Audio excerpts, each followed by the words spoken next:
आगामी पावसाळ्यात पूर परिस्थितीचा सामना करण्यासाठी जिल्हा प्रशासनाने पूर्ण तयारी केली असून आज कोल्हापूर शहरातील राजाराम बंधारा येथे जिल्हाधिकारी डॉक्टर विजय राठोड यांनी आपत्ती व्यवस्थापन साहित्य आणि प्रात्यक्षिकाची पाहणी केली।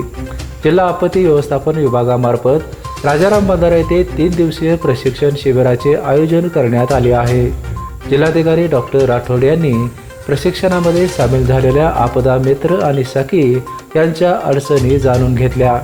रेस्क्यू बोट, लाईफ जॅकेट आदी आपत्कालीन साहित्याची पाहणी करून पावसाळ्यात उद्भवणाऱ्या आपत्कालीन परिस्थितीला सामोरे जाण्यासाठी जिल्हा प्रशासन तयार असल्याचे डॉक्टर राठोड यांनी सांगितले आहे। आज कोल्हापूर जिल्ह्यामधील आपण मान्सूनपूर्व तयारीचा एक भाग म्हणून आपत्ती व्यवस्थापनामध्ये जे काही साहित्य वापरलं जातं जसे रबर बोट्स असतील आणि सगळे सेफ्टी इक्विपमेंट, रेस्क्यू इक्विपमेंट याची सगळ्याची पाहणी केली, ते सुस्थितीत आहेत की नाही याची पण तपासणी केली आणि त्याचे काही डेमो घेण्यात आले। यासोबतच मोठ्या प्रमाणात आमचे व्हॉलेंटियर्स जे KDRF टीमचे आहेत ते उपस्थित आहेत, त्यांचं पण रिफ्रेशर ट्रेनिंग आणि ॲक्च्युअल प्रॅक्टिकल यूज त्या साहित्याचा कसा करायचा याबद्दल सगळं ट्रेनिंग आज दिवसभर चालणार आहे आणि पुढचे 3 दिवस पण चालणार आहे। जिल्हा प्रशासन जे काही आपदा याची शक्यता आहे त्या सगळ्यासाठी जिल्हा प्रशासन पूर्ण तयारीत आहे।